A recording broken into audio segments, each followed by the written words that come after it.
This is the Essential phone, and the Essential phone has been the most unique phone of 2017 in my opinion. This phone stands out in comparison to everything else, and I talked about this in another video. I just think that this phone has a lot of good things about it. However, no phone is perfect, so let me tell you why this phone isn't good and why I don't like it. You can also consider this kind of a pro and con list, a con side of the list. I made another video where I talk about the pros, the positives, so be sure to check that out. I'll have a link somewhere over here for you guys. So let me get right into it with number one. So while these materials are very premium and I love the way they feel, one thing I can't get over is how hard it is to keep this phone clean. This phone smudges up like crazy. The back and the bezels, the frame, everything is just impossible to keep clean. And this is the type of phone that you don't want to put a case on because it kind of destroys the point of having it. And I tried using it with a case. I just couldn't.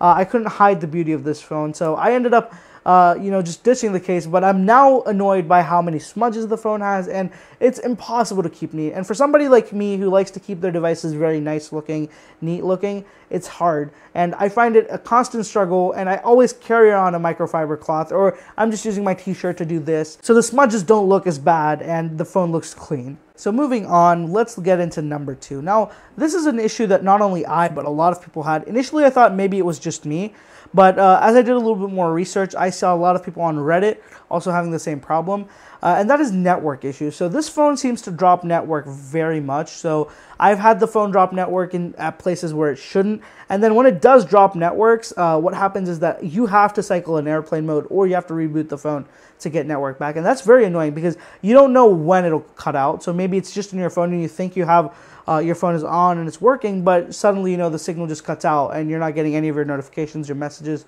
So that's something that is very annoying, and hopefully they can patch that with a software update, and it's nothing that's hardware related. One thing that I'm not sure about is that why they couldn't, why they didn't find this while they were testing the device initially, because I've seen it happen to me very regularly, and this happens in places where other phones have never had an issue, and I've never seen it happen on other phones. So this is something definitely that I feel like Essential needs to get a quick response out to. They need to fix this immediately because it kind of destroys the functionality of the phone if you're not able to get network and you're not able to use the phone reliably. So that's definitely something I'm not a fan of on the Essential phone. Number three, the buttons. The buttons on this phone are very premium. They feel very good, but the issue with them is the layout. Now, all the buttons are on the right side, and one issue that has come is that they're all individual keys. So it's very confusing to discern which is the power button, which is the volume button, up button, and volume down button. You just have to guess, and most of the time it's trial and error. Whenever I want the power off key, I end up hitting the volume down key, or if I want volume up, I hit volume down. So there's a lot of confusion there. I mean, the power button is smaller than the volume up and down button, but it's still, when you're not looking at the phone, you don't really, every time you turn the phone on, you're not feeling for size. You just hit the button, which feels natural. And for me, that somehow ends up being the volume down button. So I often think, why isn't my phone turning on? And then I realize, oh, I'm using the volume down button. So I wish that the power button was either on the other side, maybe the volume buttons were on the other side, so that it was easier to differentiate the two. Or even better, maybe the volume keys would be one large piece, so it's easy to discern between the two. And I hope Essential fixes this on the next model. I've seen a lot of phones do this, and I've never been a fan of having both the power and the volume keys on one side because it just gets confusing. So let's move on to number four, and that is the cameras. So the cameras on this phone have been bashed from the beginning, and there's a very good reason. It's because not the hardware, but the software is a very big issue.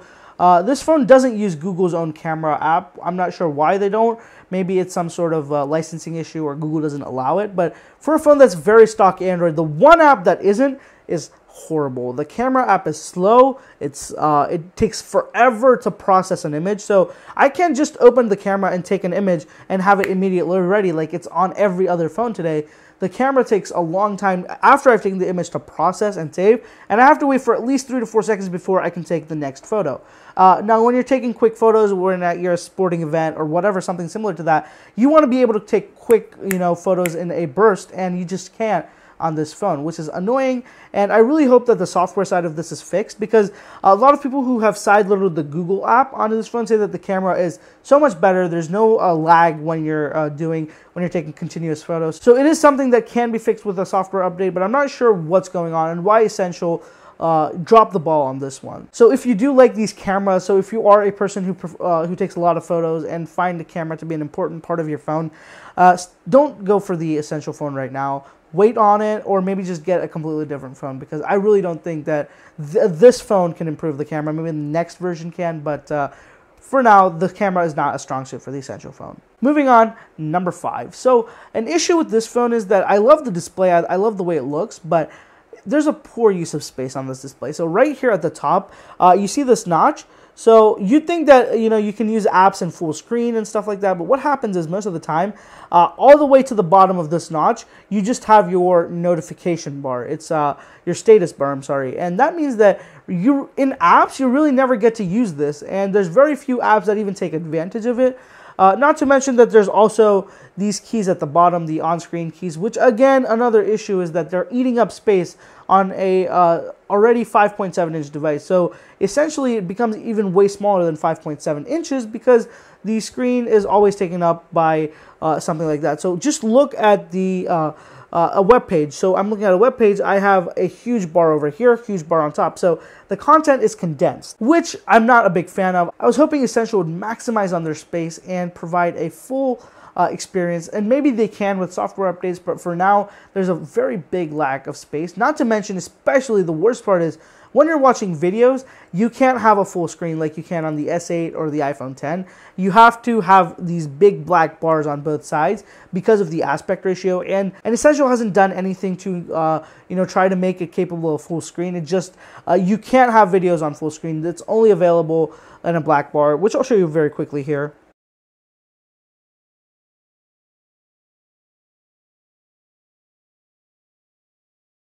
So here's a video of me, and you guys can clearly see again, the top of the phone is here. So the the bezel goes all the way to the end, but I have this huge black bar over here, huge black bar down here. It really does spoil the video experience in my opinion. It kind of annoys me that Essential had to do this, and they couldn't find a way to make it a full screen experience like every other manufacturer has. And I hope that, again, with the software update, they fix this. Number 6, the last and final thing I'm not a fan of when it comes to this phone is the software issues. Now, while this phone is running stock Android and it's amazing, I really do enjoy that stock feeling, one thing that this phone has is a lot of stability issues. So using apps, and especially with social media apps, I've noticed you have so many crashes. So I could be typing something up on Twitter, the app will crash. Ironically, I was writing up my phone just crashed on this app, and the app crashed right when I was about to send that tweet. So app stability has been an issue for me. It hasn't been resolved completely yet. It's gotten a lot better from when I first started using this phone about a month ago, but I think that there really needs to be something that Essential does to make sure that their software is stable. And most of you might not know this, but Essential was actually supposed to launch Android 8.0 already, but they delayed that because of the stability issues. They, again, heard their users, but I'm like, I can understand that you've heard the users and stopped the launch, but I don't know why you have so many stability issues on stock Android, especially when the founder of Essential is the SVP who worked very closely to develop Android. So it makes no sense to me. I really hope that Essential fixes up this software issue, because it kind of ruins the experience. And since I have so many other phones, I don't even bother sometimes. I just leave this phone and go for another phone because I can't deal with the stability issues. It wastes my time and it annoys me. And I really hope that these issues are solved as we move forward. So that's a wrap on this video, guys. So I've basically covered both the pros and the cons of the Essential phone. And I think that when it comes to the end of the day, this phone is a good phone, but it's not there yet. I wouldn't recommend this to everybody. The clientele for this phone is still not there, in my opinion, because they still haven't clarified what it's for. And because of the stability issues, I wouldn't recommend it to everybody. Maybe as time goes on and the software improves, I'll be able to, but for now, I really can't. So let me know what you guys think. If you have an Essential phone, tell me if you've had similar problems as I've had, especially when it comes to software. Have you guys had stability issues and issues with app crashes? I'm very interested to know down below from users themselves. Also, be sure to subscribe to the channel for more content on the Essential phone, and there will be a very interesting comparison to the OnePlus 5T coming up that you guys don't want to miss out on. So subscribe to the channel and be sure to hit that bell icon to stay up to date to when I upload these new videos. Also, follow me on social media. I upload all the behind the scenes stuff of filming, and you don't want to miss out on that. All the links are down in the description below. Thank you guys for watching. I'll catch you in the next one.